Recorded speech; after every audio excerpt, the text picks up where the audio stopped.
wasn't until the autopsy we discovered she was allergic to Play-Doh. Fair play. Hello and welcome to the Phil Shy podcast. I'm Peter Bell, and with me, the nicest man in comedy, Paddy Linton. Hello. Well, there's only one natural place to start. Me being an Arsenal fan, Paddy being a Newcastle fan. It's that he's smug. He's a fucking smug bastard. Man. Smug, mate. But no, that's the game we're going to start on, and it was a hell of an atmosphere at St James's Park. Man. It was amazing. There's a bit of needle between these two teams now. Like, especially after last season when Newcastle went to the Emirates and just shit-housed and 0-0. Yeah, for, start to finish. Yeah, that really pissed off Arsenal fans. Like, it was almost like a Liverpool reaction to Atletico Madrid. That's how annoyed they were. Yeah, and it's good that we've got this wee derby starting now, because we've already had our Keegan moment with what Arteta said after the game. I know, lost his fucking mind, man. Yeah, I mean, it was a good game for being just a scrappy. It was quite fun to watch, but it was frustrating from an Arsenal perspective. So annoying. We'll get into the whole decision thing later, because we've got an earlier one to talk about, and that is Kai Havertz. Yeah. Who really didn't help the let's not make this a new derby situation by flying into. He got the home crowd up as well. There's no need for that. That happened. You're Arsenal were sort of in control of the game. Do you know what I mean? But just flying in when somebody just starts that shit, and then that happened in the Liverpool game with Arsenal last season as well. It was Xhaka, I'm sure, that just went in on, it might have been Trent, and then it got Anfield onside and they pulled it back to 2-2. That's right. I remember Neville saying in commentary ages ago, you just don't wake up asleep in Anfield, because they were 2-0 up, and then Xhaka decided to empty somebody. he did have that in his locker, to be fair. I was just surprised by Havertz, because it's so not in his character to do that. It's no part of his game. No, I mean, I don't know what is part of his game these days, but no that, generally speaking. And it wasn't just him. Bruno. Yeah, Bruno. It looked like Bruno wanted sent off. Aye, because I really don't know how they see him basically elbow a man facing the opposite direction in the head and go, we're not going to do anything about that. I know. They let so much slide. Aye. That in other games, VAR would intervene and dish out red 100%. Cards, which made it a better game though, because they didn't have a stupid red card for Havertz. That was borderline yellow red, but that's up to the ref there and then. Yeah, I think someone said that the thing that's helped him in that tackle is that his studs aren't up and that his foot's quite low, so he's gone in way too quickly, but because of his foot position, it wasn't as dangerous as it could have been, but it easily could have been a red card. That easily could have been a red card. And with Bruno Guimaraes, I don't know how. I would say it's a red, but at the very least it's a yellow. And again, this just points to that stupid rule that they have where we can't give someone a yellow if we can't review yellow cards. He's hit someone in the head. He's hit someone in the head and he doesn't get any punishment for it. I just don't understand how Pogba can look at that law in practice and go, that worked. Have they responded to Arsenal yet? No, but I imagine it's going to be sarcastic as fuck when they do. I think Arteta's reaction obviously was in the heat of the moment and all that kind of stuff, and it is a bit too far. But what's weirder is the fact that Arsenal Football Club have come out and said they wholeheartedly support his statement. It's I am pissed off about what happened in the game, but I don't think it's that embarrassing. There are worse decisions that have been made. The Kovacic one in the City game was a worse decision in my opinion. So I don't know why this is the one that they're deciding to die on the hill of. I do want to talk about something other than decisions. We'll get into the goal a bit later, but Livramento, he looked unbelievable when he came class. On. Yeah, he had Martinelli in his pocket the entire time, and obviously he looked really good when he first came through, at Southampton, and he's had that terrible injury. But if he's going to be on form, that's just great news for Newcastle. He started against Dortmund in the Champions League the game after as well. He played really well in that as well. And what it does is it means that if they want to move Dan Burn back into the centre, because he's not the most mobile of people, they can then put Trips out on the left fullback and then have him at right. I think you always want Trippier on the right though, just for the whipping balls into the box. 100%. But Trippier could do an inverted fullback role. It's just for in games where you don't really want Dan Burn out at left back. And I think when we're able to bring Livramento on and swap Trippier out to left back, it then gets a better defender on Bakary Sagna. Yeah. Bukayo Saka. Bakary Sagna. Fuck's sake. Arsenal right back for 2010. That's how much this game has fried my head, man. Bakary Sagna. What a dome on that guy, man. He had a very strange head. Right, so here we go with this Newcastle goal. The out of play thing, I'm not going to complain about that because it is really difficult to tell if it was out of play or not. But I don't really understand why, with all the technology we have in football, we can't know for sure if a ball is in or out of play. Yeah, like the goal line technology, surely you could just put that all the way along. Why do you have to stop at the post? You'd think so. But I mean, I don't know how expensive that would be to do everywhere. If anybody can afford it, the Premier League can afford it. Yeah, 100%. It just seems like something that we should have figured out how to do. Did they not have one like this in the World Cup where it was Japan against Germany? Yeah. And they used the goal line technology even though it was the other side of the post. They could still use it. Well, I suppose you can see if the ball's gone fully over at that point because you'll be able to see it behind the post. Maybe. But you can't. Because it's at the corner flag. Yeah. So, I mean, that bit, I can forgive because we don't have the technology to prove it. I think we should, but we don't. What about the foul, the handball, and the offside? The foul is a foul. The foul's the most clear one. Like, out of them all, like the handball, maybe. Like, the offside, it's hard to tell because they're all like so condensed. That is the thing that with the angles of the cameras, and people forget with VAR, you're just using the cameras in the stadium. Yeah. So you can't know for certain if the camera's not at the right angle, you can't see it. Again, maybe we should have cameras at the right angle for an offside goal in the 6-yard box. Like, you think maybe that's somewhere that might come up, but no, he's pushed him in the back. Yep. He's pushed him on the back.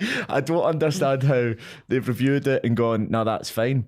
Especially when Gary Neville obviously was reading it, like telling us, the viewers, what the VARs were saying and all that kind of stuff. They were asking for more time, and yet it seemed to be after the out of play decision, they made the next 3 decisions quite quickly. I think that was just because of pressure was on, as a Newcastle fan, I'm watching it and I'm like, they're going to disallow this goal. Like, there's so many things that like you can't like jump all these hurdles. But they gave it unbelievably. I know. It was very annoying. But what happened after that, where Arsenal tried to get back in the game, I just thought they looked lax about it. They didn't look like they were determined to get an equaliser. Like injury time, and they were just knocking it out the back. Passing it out the back. The only one that really looked like he was properly determined, well, there was a couple. There was Martinelli, who was just handled by Livramento, so that couldn't really do much. And then Declan Rice, he was really putting a shift in to try and change the nature of the game. In fact, and Fabio Vieira, who, in trying to restart the game so quickly, gave away a foul shy. Oh, so he did, I saw that. So he did give away a foul shy. Finally. I know, like, there's so many. Like, you see about a dozen in every professional football game. But like, if you turn up for your school, every shy you take's a foul shy. It's always Arsenal. They've got a history of like, they always get caught doing that. Bellerin used to get it quite a lot, I'm sure. There was a period where it just happened. And then Gary Neville, or one of the commentators, I think it was Neville, was just going, that's embarrassing at this level of competition. But like you say, it happens all the fucking time. I just need to get pulled up for it. Aye. But I think overall in the game, a draw was probably a fair result, or should have been a fair result if they'd got it, because I don't think one team was overwhelmingly better than the other. Arsenal had more chances, but they didn't have many of them on target. Yeah, it was like wild shots. I think Newcastle defended pretty well and just did what they wanted to do, get in their face and cause problems. So. Like Newcastle weren't really making that many chances, and then after they got the goal, they just camped in. Yeah, which fair enough. Like that's final whistle. I don't really say I blame them for that, but it's all about getting points at this stage. Thankfully, it didn't prove too costly because other teams up the top also had a bad weekend, but yeah. I do want to say it wasn't the most embarrassing thing that happened to Arsenal this weekend. Don't know if you heard about this, but the Arsenal under-18s game got postponed because the coach took them to Bournemouth instead of Brighton. Where is Bournemouth for Brighton, are they? I mean, they're both on the south coast, but I don't know that it's... I mean, it's not the worst. I actually had to look this up because I wanted to find some other embarrassing, funny reasons why a game's got postponed. And the first one that came up was Fiorentina versus Pistoiese, I don't even know what that is, in 1954, which was abandoned for unidentified flying objects. So there were numerous UFO sightings across Tuscany. The official explanation suggests that the phenomenon was caused by migrating spiders. I don't... What? I don't know how... Did you say spiders? Spiders, yeah. But spiders can't fly. Spiders don't tend to migrate either, to be honest. True. From one corner of the room to the other, really. But it does say a claim which is to this day disputed. I can imagine. By science mostly. What else have we got here? Too few players is a bit dull. That's not it. I think just Hunter's cunts got sent off. Torquay versus Portsmouth 1999 got abandoned because of a solar eclipse.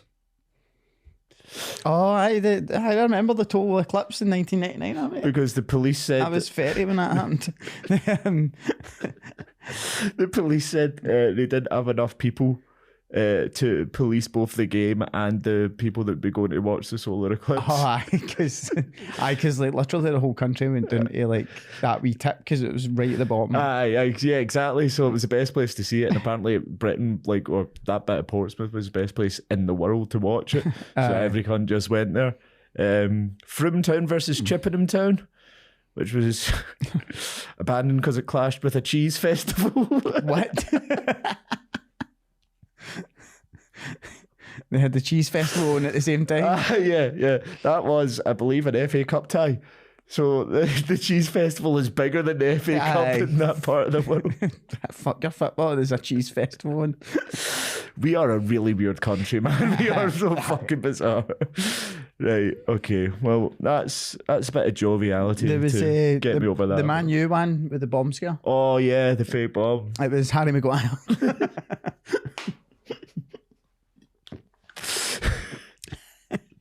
Easy work. Easy work, yeah. Easy work. So what should we talk about next then? This is unfortunate for us because the next biggest game was on Monday night when we were both preoccupied. So yeah. We're both going on just a highlight, so if we miss anything, blame Sky Sports because they didn't put it in the package. So Spurs versus Chelsea. A good first goal for Spurs, bit of deflection on the finish, but it was nice football to get to. But after that, I thought Chelsea were a much better team. I feel what I seen in the highlights, it looked like so forgive us if we're wrong. Only team making chances, but then like VAR again for the Chelsea's first goal, the penalty, the red card, and the sending off.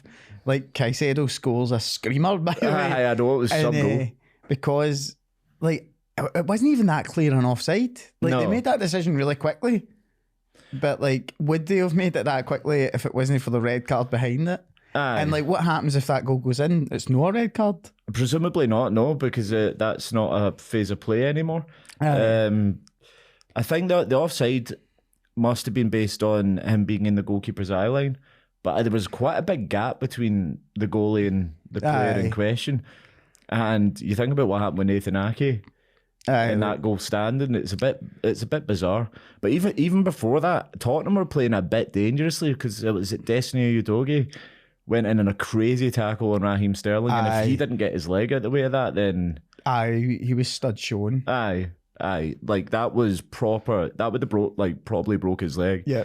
And he's been Chelsea's standout player so far this season. That would have been really costly to them. It was a very dangerous tackle, so it was quite lucky for everyone involved that Sterling didn't have his leg planted. But it's just good awareness from him to move it out the road.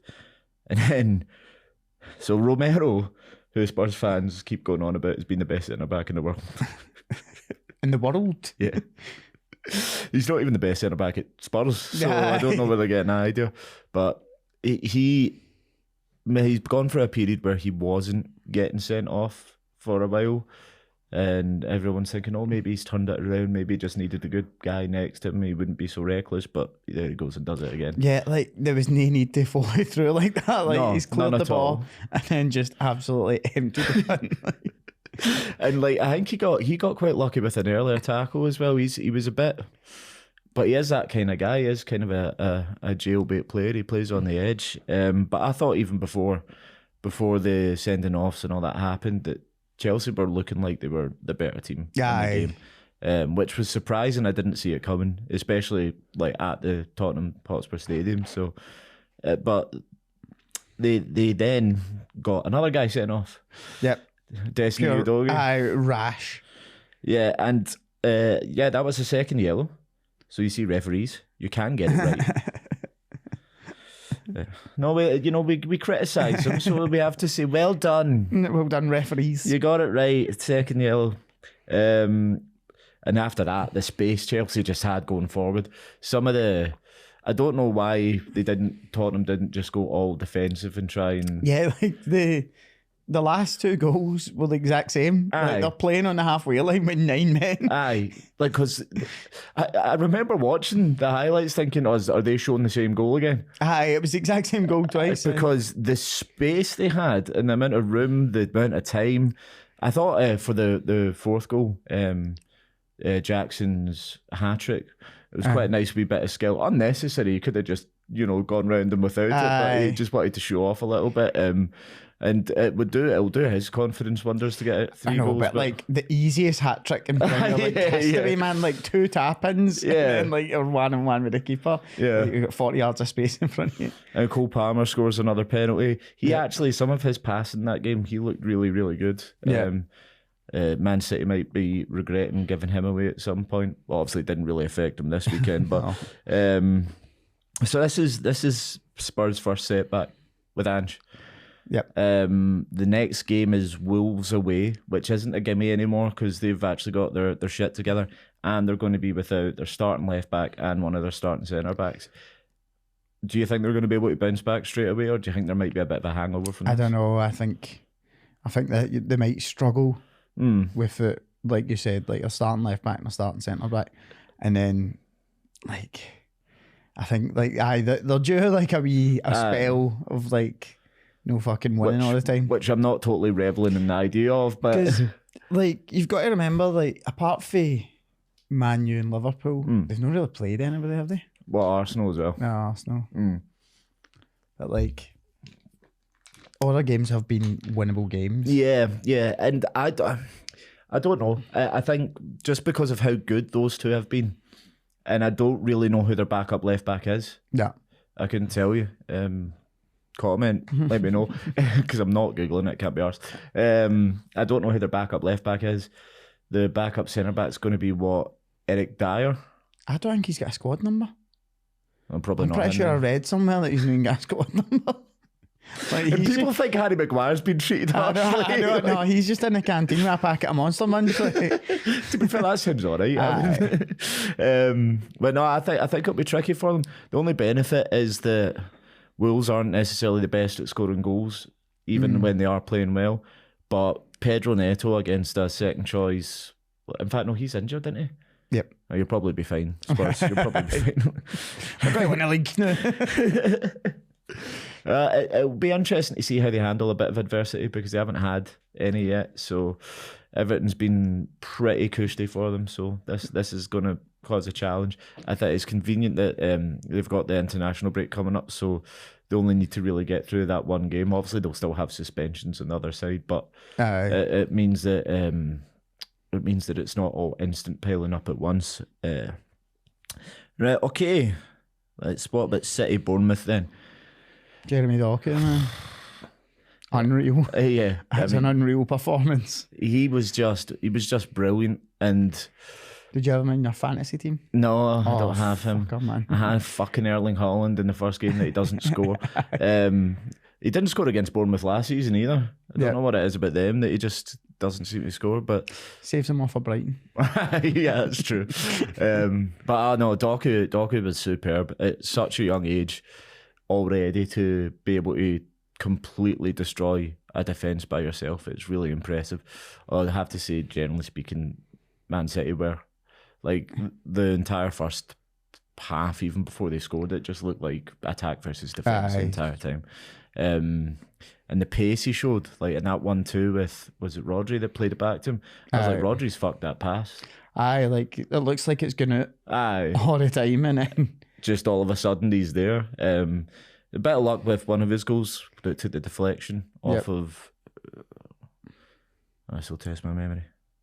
Did I make a note of it? It doesn't really matter. Kanji, that's who it was. Aye. So I think it actually goes down as his goal, but it was just a great performance from him. And if this is a sign of what's to come from him, then he's going to be a big problem for the league. Yeah. And everyone's debating about, Bellingham and Mbappe and all that being the future of Ballon d'Ors. And secretly him and Julian Alvarez are just being really, really, really good at football.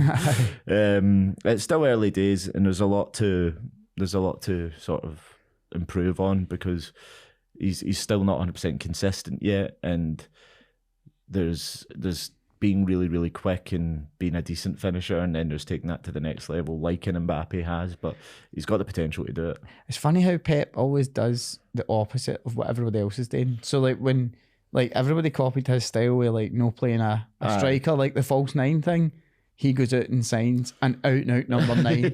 Everybody's playing wingers that like just cut inside and pass it back across, and he signs a winger that takes people on, probably one of like a dozen wingers in Europe, in the top leagues in Europe, that can actually do that. Yeah.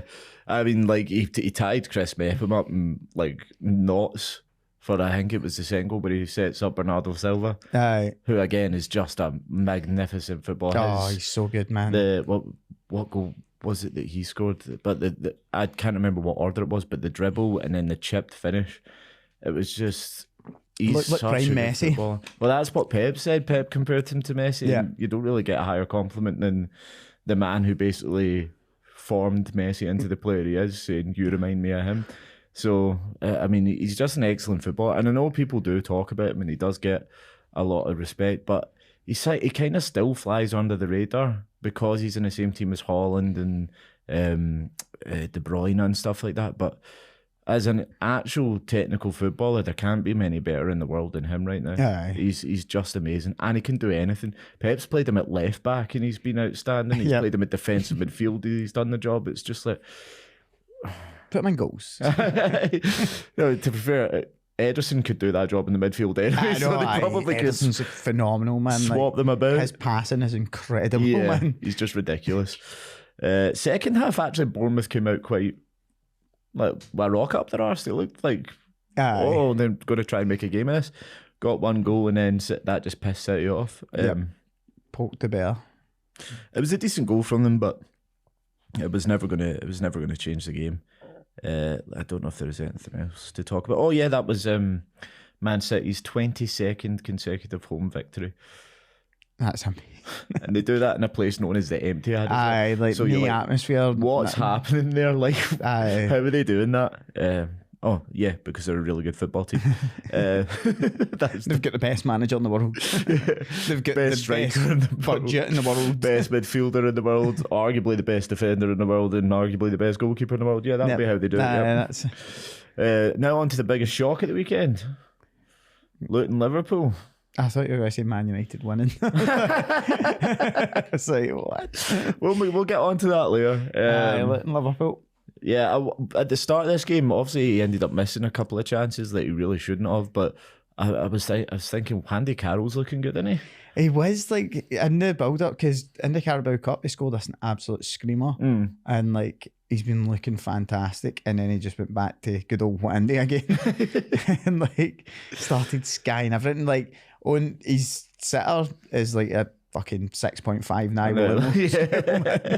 There was a couple of from the weekend to go on that William scale actually, but yeah, I just think he's quick, he's strong, he gets into really, really good positions. If he can just sort like the finishing, just improving that a little bit, he's going to be a really, really dangerous player for a long time because he's not that old. So you can see why Liverpool bought him, and it's getting more and more common that he's looking impressive. But how much patience are the Liverpool fans going to have for him? They love him. I know they do love him, they know, but like if he goes through like a spell like missing chances, like there's only so long you can be like, oh, he's a raw talent, whatever. Like, do you know what I mean? But I don't know. I think it's just because of the industry and the effort he puts in. Liverpool fans will always appreciate that. Yeah. You look at Dirk Kuyt. To be fair. Sorry, Dirk. You drive by in Dirk Kuyt. Mate, I never understood why he was so popular. Like, obviously, he worked his arse off. But I was like, he was terrible for his goal return for a striker. It was like a goal every 3 games. Sure, I felt that was coming. Don't you ever? Mate, honestly, we need to do more stuff about Shola Amiobi. The response on that reel was insane. So thank you, guys. I'll pick another Newcastle legend to do a drive-by on next week. Right. What else do we need to talk about? Oh, so yeah, the Ivo Limo one. I did want to mention that because I do want to say one thing in his defence, that he really would not have expected Salah to fuck the header up that badly. I liked how Salah pure lost his shit as well. As if he hadn't just missed a sitter like half a second before. That's the thing. That's Salah's header, which clearly was an attempt on goal. It was not a pass. Is arguably higher on the Willemo scale than what Juande done. I almost said Juande there because I couldn't remember his actual name. Darwin. But that was a maybe the worst thing I've seen Mo Salah do. Yeah, but there isn't a long list of bad things I've seen Mo Salah do. So Luton looked dangerous on the counter-attack the entire game. Like obviously they just sat and defended and ate the pressure for ages, but that's what you've got to do when you're essentially a championship team. They ran Liverpool. their pans in. They looked like dead. One of their subs that they subbed off was like literally like fucking crawling off the pitch, man. Yeah. Poor guy. He looked like he'd aged like 40 years in 90 minutes. Like sprinting up and down like a train. But we did a sort of... We kind of had a wee bit of a bad reaction when they signed Ross Barkley, but he was the one that transitioned at the start for all their counter-attacks. He was the one that got them going, and it was his pass through to, what was it, Kabori, was that the winger that sets up Tahith Chong with the goal. Kabori, who also ran his heart out in that game. Like, they would have been knackered, every single one of them, come the end of that match, and it was actually a really good counter-attacking goal, but they'd had a few chances like that. Yeah. Most of the final balls weren't good enough. Most of the finishing wasn't good enough. But all you need is like one chance to go in, and then you've got a shot. Aye, they had the crowd up the whole game as well, like just by hanging in there. Yeah, I do want to say I didn't hear it on the TV because they do very well to cut this out. But apparently there was songs about Hillsborough and stuff being sung by the. Oh, was it? Yeah. I heard that on another podcast. I just want to say, shut the fuck up and stop doing that. Aye, you daft pricks. Daft pricks. Liverpool asking for a penalty for Virgil van Dijk heading it off the back of Ross Barkley's arm when he was facing the other way. Aye. And his hand was in a completely natural position. Was incredibly optimistic. It's because like so many penalties have been given for like stupid shit. Like, so if the ball touches anybody's arm in the box, you're just going to start screaming for a penalty because sometimes you get them. Yeah, it's actually a good point. I don't know why I'm surprised by it with the amount of the decisions that have gone on this season. Like, you wouldn't be surprised if they went, let's give a fucking penalty for that. Fuck it. But no, it was never a penalty. It was a lovely moment for Diaz as well to get a goal. Like, the fact he's able to do, like, train and play, with his mum being kidnapped now back and his dad still being held hostage, that is just a tribute to the man. Like, I don't know how he's able to do anything in that circumstance, never mind play in front of a massive crowd and score a goal. It's just well done, mate. Honestly, well done. Colombia's mental. The good news is we don't have any viewers in Colombia yet. Colombia is mental. Like, they've got like express kidnappings in Colombia where like they'll like just tax your sister and then be like, 40 quid, and it was like 20 minutes later you get back. Like, express kidnappings. To be fair, I think it's a problem in South America in general. But I'd like to think on his money at Liverpool, he could possibly have flown his family over and kept them somewhere a bit safer. Does Liverpool count? No. Looking forward to seeing you at the end of this month, Liverpool. Woo! Come see me at the... I forgot the name of the place. That's terrible. Hot Water Comedy Club. The most famous club. The biggest and best comedy club in the UK, and I'm just sitting there. I'm really looking forward to it. Right, what else have we got? We might be firing through this quickly, but I mean, not much of this is a very conversation worthy this week. It was all that. Brentford versus West Ham. Now, who thought that would be one of the games of the weekend? I know. Woeful defending from West Ham, especially for that first goal, where the two of their centre backs challenge each other for a header when the ball's just going out of play. Love to see it. It just shows how important the cat kicker is to them. Like he wasn't in the sorry, cat botherer. The cat botherer. What a villain that would be in the Marvel universe. Just annoying cats. But obviously he's a captain. He's probably their best defender, and they didn't have any organisation at all there. At a top level game, in fact, in any game, they should be communicating with each other. Yeah. One of them shouts, "This is mine," and then deals with the header. But the goalkeeper or one of the other players who's got a bigger view of the pitch should go, leave that. Aye. Just leave it. The fact that didn't happen. Obviously, Alvarez wasn't playing as well, and that's a big change to them. But they bounced back and got a goal quite nicely as well. And then Brentford also had a horrendous piece of defending for West Ham second. That's what part of what made this game so fun. Aye, just terrible defending. Like some of the football was good as well, but the defending was just woeful. And it's so the opposite of what we've seen from West Ham so far this season. Because usually they've been really good at just being solid at the back and striking on the counter attack. Aye, Bowen scores in every away game apparently. Exactly. And they just didn't have that sort of organisation at the back at all. And Areola did not look happy about it. Nah. Because he said, I used to play for PS fucking G, mate. And these guys it was Real Madrid as well. Was it Real Madrid as well? Fuck me, man. He was one big angry nipple that day.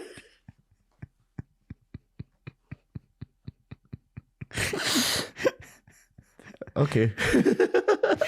Areola, innit? No, I know. I just wasn't ready for it. And I don't know why, because it was staring me in the face. That's probably not happening either. Yeah, that doesn't happen much for you. Fuck yourself. But the prime example of how bad their defending was is they let Neil Maupay score. I know, mate. Did you see him? It's his first. He's a striker. Yeah. His first goal in 46 league games. For a striker, mate. He's woeful. That is not good. I reckon I could do that. I reckon if you gave me 46 games in the Premier League for any team, I reckon I could get one goal. Yeah. I reckon Shola Amiobi could do that. Hey. He'd score at least 4 in that amount of games. Yeah, no, he is. I'm sorry, he is awful. But that is brutal. I can't believe that stat. I know. First goal, I know. 46. Although a lot of that was at Brighton when they couldn't hit a cow's arse with a banjo. So, I'm not sure why you'd want to. Aye. I've never dug out. He was playing for Everton as well, wasn't he? So. Yeah, and well, aye. And that was a very confusing signing when he moved there. I think he used to play for Brentford back before he moved to Brighton. That's where they signed him for. So maybe he's just happier there. But I don't know. I don't think he's very good. It's terrible. Yeah, it's terrible. Another one for the Millennial scale though. Bowen's cross into the box and then a perfectly timed slide tackle by Mikel Antonio. Mate, if he just leaves it. Aye, Benrahma's right behind him. That is the angriest I think I've seen a man in a very long time. Just leave it. He can see him. He's just been a greedy bastard. But he is a striker, though, and you do want your strikers to be... Put it this way, if that's Ian Wright going for that with Mark Overmars coming in, Ian Wright is not fucking leaving it. He's true, but like... And Alan Shearer would not pass it. Oh, yeah, that's true, actually. Do you know what I mean? Totally not vindicated about my opinions of Mikel Antonio Rama.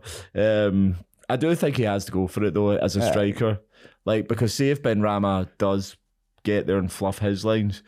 as Matt Moyes would be like, why didn't you go for that? You're a striker, you should be the one getting on the end of it. So he was kind of damned if he did or didn't, really. Kudus' goal was an absolute screamer. That was goal incredible. of the season contender, defo. Aye, because it's such a hard angle for him, because it's behind him, it's at an awkward height, and he just shapes his body so nicely. And does it count as an overhead, or is it more of a bicycle? I'd say it's a scissor kick or a bicycle kick. Yeah, but I mean, it was a brilliant goal.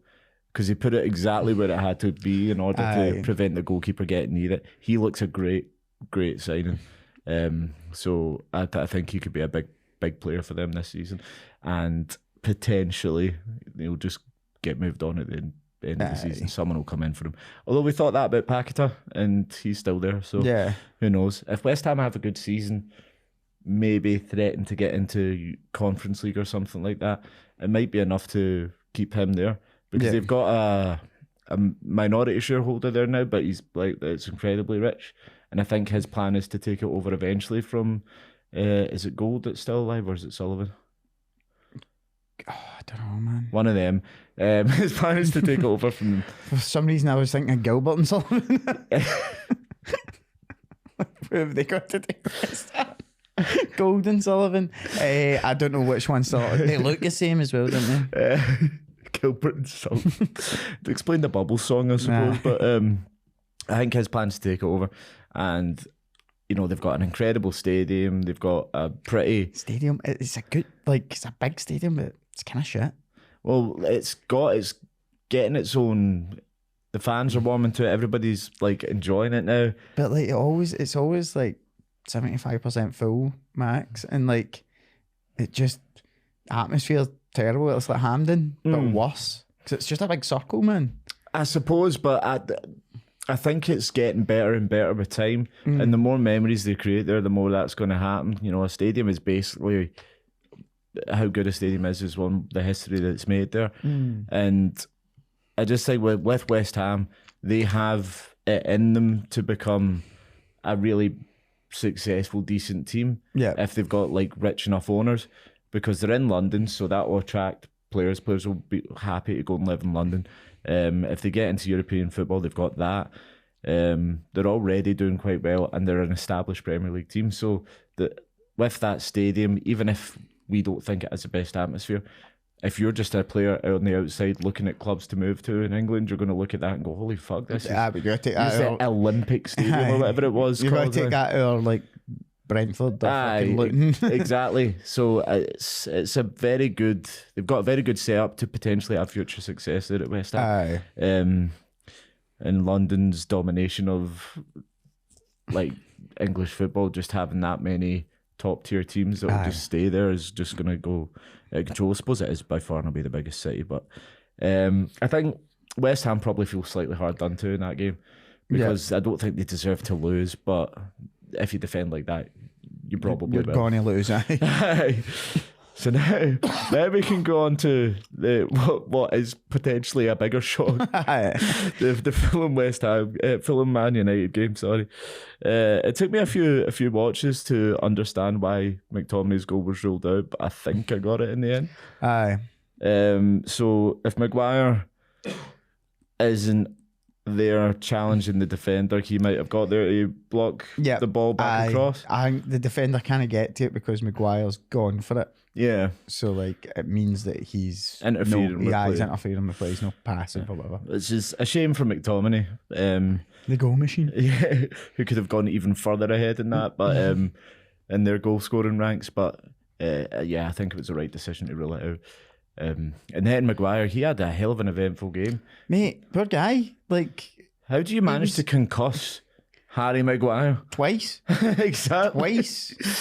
But like, to be fair, to the medical staff because they were getting gypped in the commentary, like, oh, like, need to get him off. Like, Harry Maguire always looks concussed. Do you know what I mean? But it should have been obvious because he started to play well. Like that. He's just spraying 40-yard passes, like, get him off, he's not right. It was like that first concussion was like a factory reset for him. You could almost hear the Windows startup music, like... Ding, ding. Because the passes he was playing, it was like prime Lewis Dunk. There's a weird reference. I was going to say Franz Beckenbauer. Yeah, sure, fuck it, why not? But no, he played so well after it.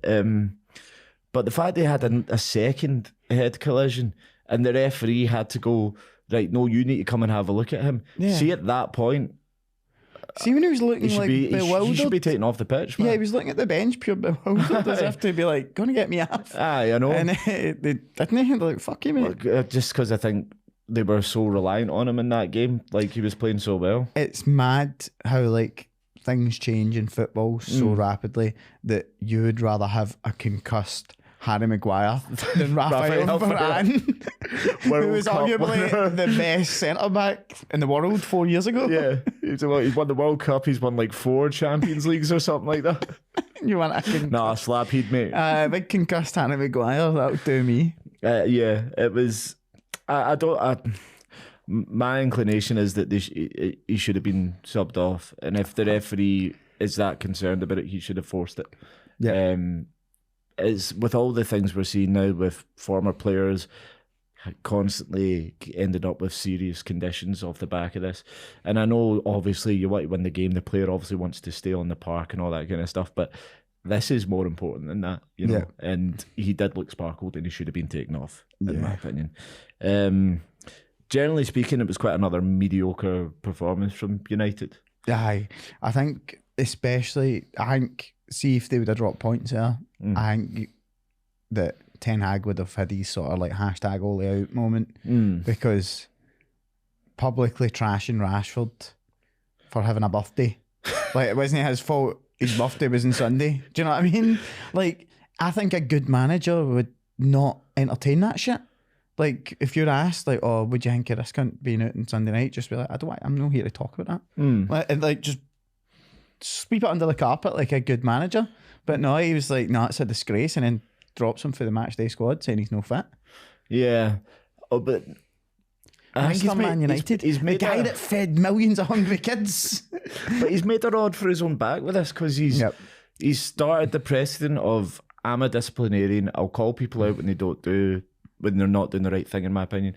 With Sancho, with Ronaldo, he's done it in the past. So now he's set that precedent of, if you don't meet my standards, I'm going to call you out and you're going to be punished for it. Yeah. And you can say, well, yeah, it's Rashford, it's Mr. Man United, but if he's seen it be shown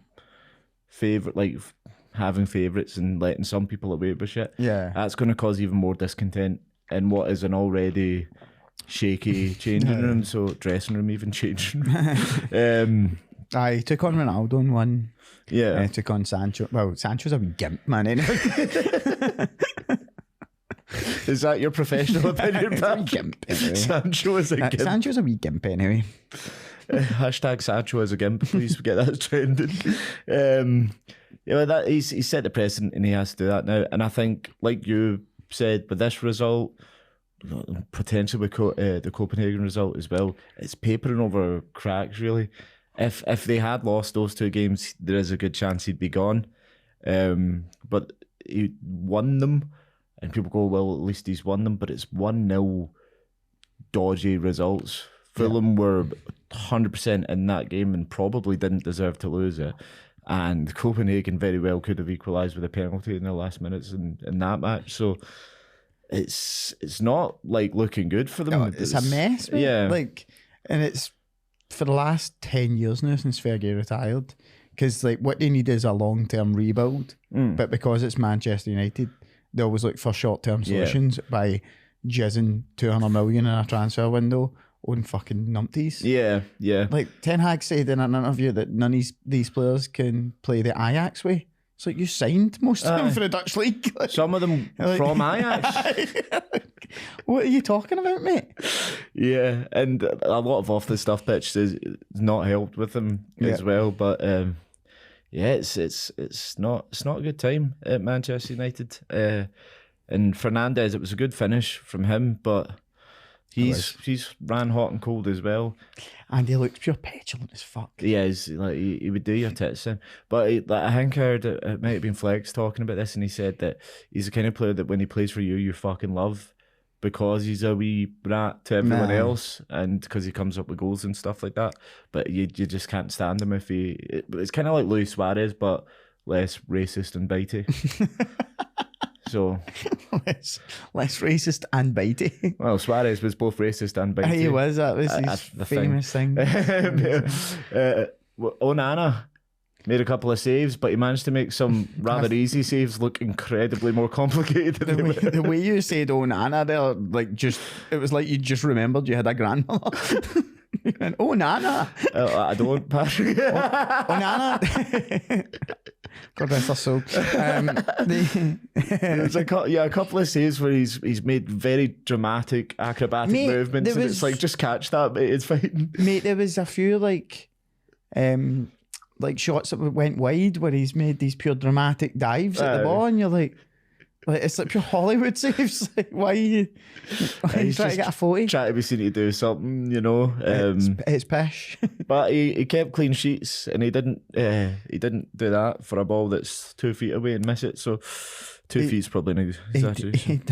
He doesn't look good. He looks so bad. No, he doesn't look good. But I mean, he was a good goalie, so best not just rule him out completely already. Although he could just be a overglorified barcass if things keep going the way they are. That's a reference for about 3 people. What next? Forest, Villa. Yeah. I don't really know what much to say about this. Forest just look good. They've got a lot of pace in that team. Yep. Elanga looked like he's going to cause problems, but you brought that up before when he joined. You were like, he could be a good wee signing for them. That Aina with the first goal. Yep. What a finish that is. Tidy. I think he was as surprised as anyone by it, but with the likes of him potentially being an option, I think he was a fullback, wasn't he? Yep. Morgan Gibbs-White and Elanga on each wing. That's a good prospect for them. And the City ground is always going to be a fortress for them because they create a hell of a lot of noise in there. So that's what they need to do, really, just to stay comfortable in the league for a few seasons, is just make sure they win as many of their home games as possible, and they'll probably be all right. It must be frustrating to be a Villa fan, because like 1 week you just go out and absolutely demolish a team, and then you go out and just like lose, like but it's only their second defeat of the season, I think, though, isn't it? So I mean, for Villa, that's probably what you would expect. I know they've done really well since Emery came in, but their away form has always got a problem for them, even with Emery. Like, it's at home where they're at their best, so it's not overly surprising. The fact that it was maybe 2-0 and they didn't get anything in it was perhaps the only shock about it, and how poorly they performed. But I think you just also need to give a lot of credit to Forest and the way they played. It was just an off day for most of Villa's players, including the goalkeeper. the best goalkeeper in the world. Yes, according to the Ballon d'Or, the best goalkeeper in the world. Do we think he should do better with that? Aye, mate. Like, he doesn't get his feet sorted. Like, it just looks. But I love the gallus way he tries to pretend he's kept that in play and it's not gone over the line. Yeah. like it wasn't massively over the line. As if we've not got like all sorts of technology. To be fair, it worked with Roy Carroll. We obviously didn't have the technology back then. That was an absolute belter. Roy Carroll against Spurs. Was it Pedro Mendes? Was that what it was? Yeah. Aye, like a shot for like 40 yards out. There's a throwback for you. I didn't think we'd get Roy Carroll and Pedro Mendes into this podcast, but there we go. Aina also did some very good play to set up Dominguez, who blasted it over the bar. So again, he looks really, really good. From Villa's perspective, the next game is a home game against Fulham. I'd expect them to bounce back in that. You know, you're going to have games like this throughout the season. I don't think they'll be that worried. You've got probably the best manager in the league outside the top 4. Yeah. So you're going to be all right. Diaby's amazing. He is really good. I think he'll get picked up. I'm surprised. Knew that Pep's got Jeremy Doku, like everybody's going to be going for Mr. Diaby, which is bad news for Wolves with Neto as well. But thankfully he's injured for them for a while, so at least they'll be able to cling on to him. For a while. People forget about him for a while. I know Diaby is really good. I was surprised someone else didn't come in for him beforehand. But again, like what I was saying about West Ham, perhaps a slightly less glamorous place, Birmingham, than London. It doesn't have the same draw that way. But they've got a really good team, they've got a really good manager, and they've got owners that are willing to back the manager, so they could just grow and grow. Yeah. The problem is, obviously, when we're saying West Ham's in that position, Tottenham have improved. You've got Brighton, who look like a really good team most of the time. So there's going to be a lot of competition for those spaces now. Yeah. So it's just going to get harder for them. So yeah, Villa could become a force, but it's going to be highly competitive to try and do that in this league now. Especially with Spurs coming back. Newcastle, where they're exactly so much competition for the top four, which is like the holy grail, isn't it? It's just the money in the Premier League is just going to mean like they're going to be able to constantly attract the best players, even if you're a team that finishes 10th or 11th. You know? The fact that Forest got Sangare from PSV, like, that's a Champions League team. They had Keylor Navas in goal last season. Yeah, it's so weird to think that a team who was fighting for survival had... Do you know what it's like? It's like when you've played Football Manager a bit too long. And then you're like, this is fucking unbelievable. As if some player would go for PSG, fucking Nottingham Forest. Right, so Everton, Brighton, we'll go through this quickly. Brighton are having quite a Jekyll and Hyde season. Yep. When they look good, they look unbeatable, and then they'll have moments where they just don't look like they've played together at all. Yeah. And it started, that's how this game started, certainly. And that's despite the fact they had 83% possession in the first half. Did you see, like, in the analysis, they showed you the shape of like Everton like throughout the whole game, mate, and it was literally the most rigid, narrow 4-2. Sean Dyche. It was just two banks of four and then two, and it was so like I get bored just looking at it. Honestly, it must be so shite to be an Everton fan right now, because even if you do play well, you're playing Dyche ball. Like, it's fucking pish. Well, and the thing is, their standout player in this is a Dyche player. It was Dwight McNeil. Yeah, who would do the odd thing that you go, oh, that's quite good, but I mean, the rest of it's dirge, bollocks, man. It's dirge. It's such a shame that Lewis Dunk's goal did not count. I know, because what a finish that is, man. Like, that's why I said that was. I always knew he was good at passing. Like, I knew he was a solid centre back, but I didn't know he was fucking Robin van Persie. Like, with that ball, it's going so quick when it comes over his shoulder, and he just takes it full on the volley, and he does it with the instep as well. It's not like he just smashes it. You can tell he means to do what he does, and then it's just such a shame that didn't count. And then he was taking a free kick later and forced a good save from Pickford, and I'm like, when's this happening? He's just decided. He's like, do you know what? I'm going to be Sergio Ramos. He's going to be like PK. Like when you're losing a game, just get him up front and he'll start taking penalties and all that. I mean, fair play to you, Dunk. Fair play. But it's such a shame that goal didn't count. I'd love to have seen it. I've already spoke about Dwight McNeil. An unlucky equaliser for Everton to concede. I think Ashley Young's having a bad season. He's had it pure rough, man. It's because he's like 90. I know, like he's had it pure rough. Like, I know he was a free transfer, and you think, oh, it'd be good to get the experience and know-how in it. Just bring him in as a coach.